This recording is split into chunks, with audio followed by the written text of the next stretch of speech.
So, Manchester United beat Fulham 3-1 on the way to Wembley to play Brighton in the semi-final. If we win that, we will play Manchester City or Sheffield United in the final. Now, if we play like we did in the first 70 minutes, I don't see United beating Brighton in the semi-final. However, luckily, the international break is coming at a good time. But that's another 3-1 win in the FA Cup for Manchester United. Ten Hag has got them in the Europa League quarter-final. We've won the Carabao Cup and we're in the FA Cup semi-final. Now, one thing that we've noticed being in all of these cup competitions is United are playing a lot of games.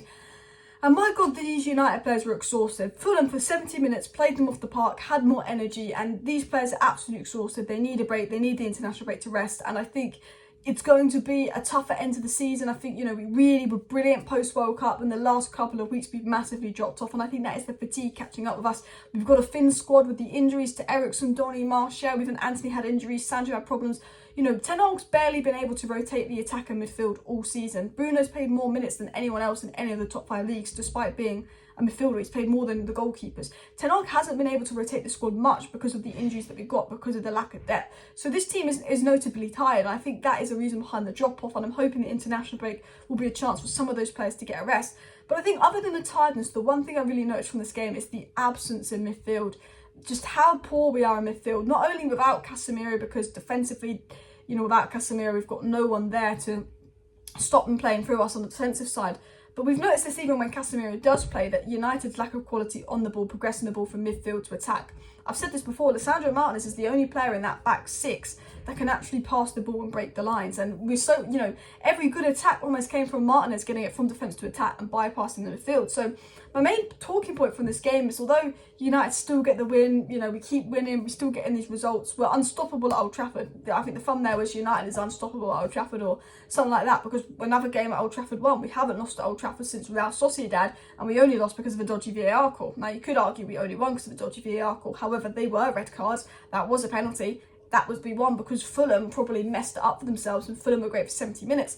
But the biggest take I take from this game is we need 2 midfielders. We don't need 1 midfield signing, we need 2 midfield signings, and I am saying that now. We need someone that can be a backup to Casemiro and understudy. Paulinho would be great, he'll be a bit pricey. We need to go out to South America or the Portuguese league, and we need to get one of those young DMs that sound around 20. Someone mentioned something, someone was it Benfica or Sporting or someone the other day? Carlos Varela, that's at Boca Juniors, isn't he? We need to go out and get... I don't watch a lot of South American football. In fact, I've literally probably watched about 2 games of South American football in my life, and that was River Plate. But we need to go out there to South America, and I think do what Benfica do.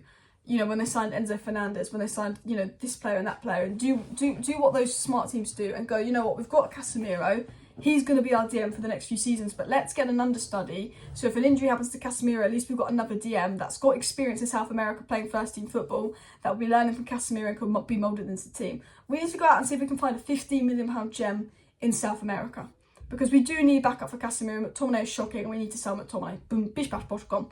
But what we need more importantly than ever is a midfielder that can pass the ball.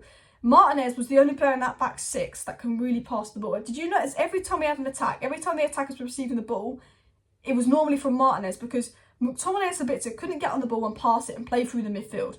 Obviously, we were very narrow. I don't think we utilised the width, and I think when Antony came on, we started to utilise the width and we got better. And I will talk about Antony because I thought it was an absolute game changer. But we need a second midfielder. De Jong would be perfect, but De Jong will be hard. Bellingham would be decent, and I think he could be moulded into that perfect player because of his age. But again, that's a hard one to do. Maybe you potentially look at someone like Matheus Nunes. Maybe look at someone like Maxim Kakare. Maybe Enzo Lafay. There's someone that United need to look at.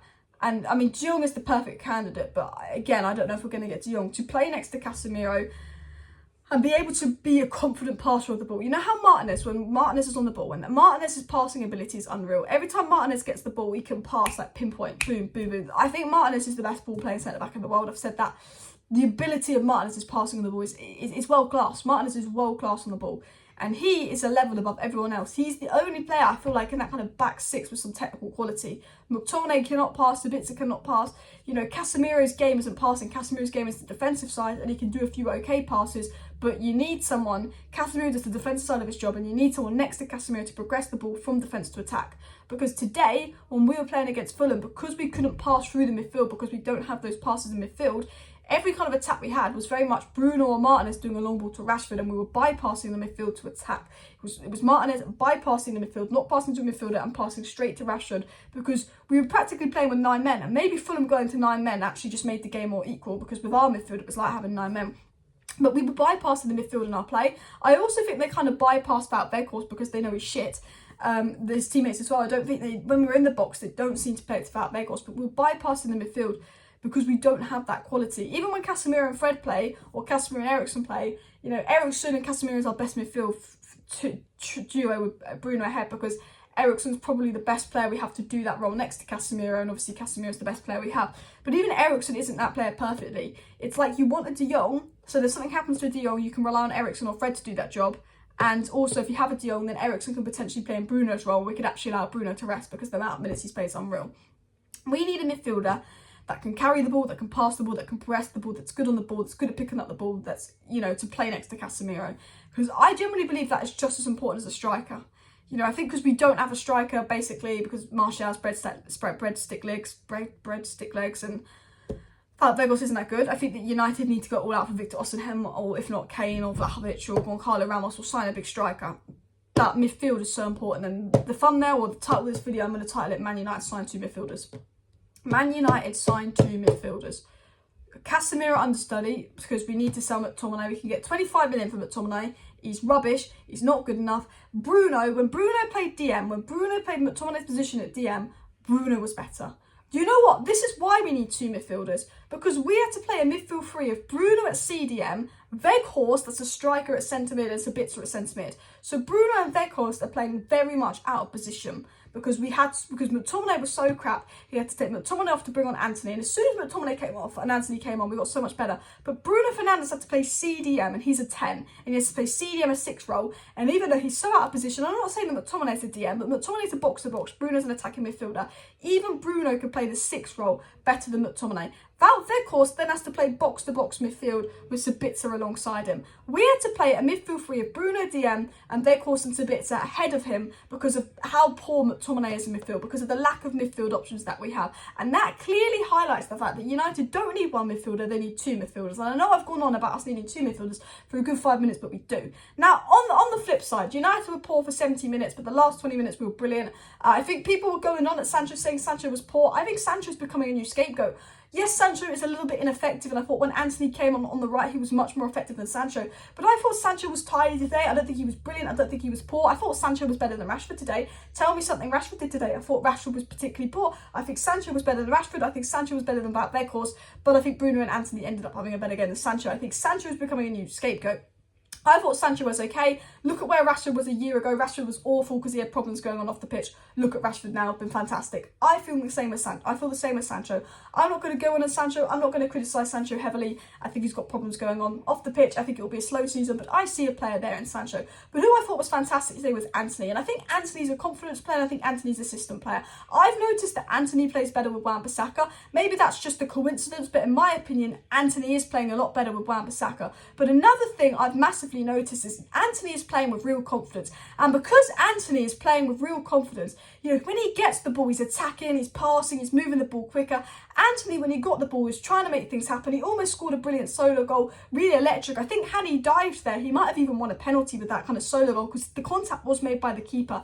And Antony was dancing around players, and I thought what Antony did was he widened the play. United were too narrow, United were too compact and narrow, which meant that actually the reason Fulham were dominating us for the first 70 minutes of the game is actually they were doing really well on the width. The fullbacks were really poor the first 70 minutes of the game, and Fulham were utilising the width to dominate us, and we were giving away silly fouls and giving them set piece after set piece after set piece where they're strong with Mitrovic in the box. And when Antony came on, United kind of spread out and used the space better. And when Antony got the ball, obviously the attack happened. Sancho obviously won the penalty and 3 red crowds to Fulham, and it was almost the effect of Antony coming on and probably McTominay coming off really changed the game and shifted it. And you could say maybe we got a bit of luck because Fulham just fucked it up and Mitrovic decided to push the ref. But you could almost say that that is another 10 arc sub winning the game for Manchester United, because I thought Antony was a game changer today. I thought Antony was fantastic. I'd probably give Antony man of the match. Lisandro Martinez was absolutely fantastic today. Antony was fantastic today. And David De Gea was also fantastic today, because if it wasn't for that brilliant save De Gea made on Mitrovic, it's 2-0 Fulham, and arguably had it gone 2-0 Fulham, maybe we don't have that attack, maybe we lose our heads, maybe Fulham don't go down to 9 men, and maybe Fulham are sitting here in the semi-final and I could be here doing a match reaction. So also credit to David De Gea. Just looking at my notes to make sure I haven't missed anything. Oh yes, another point. I also thought that we basically, for the first 70 minutes, and especially the first half, United kind of sat back and were doing long balls to Rashford. They sat back and it was Martinez and Bruno doing long balls to Rashford. We were bypassing the midfield, and we had to do that because, again, the lack of options in midfield. It was Ollie ball, it was the pressing ball. It was the kind of football we played under Ollie.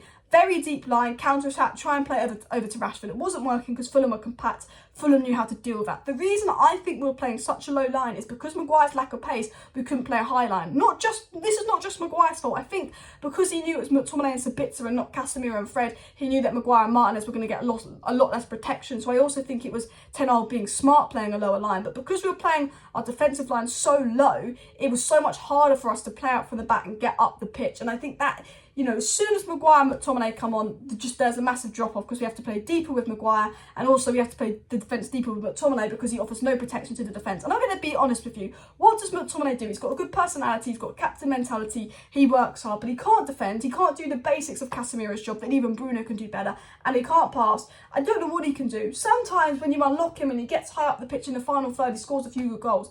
But McTominay's not good enough and Maguire's not good enough. You could get 40-50 million for the both of them. Ten Hag, you know what to do. Sell them, sign 2 midfielders. That's my match reaction. Off to Wembley in the semi. See you tomorrow morning with 5 things we learned. Bye.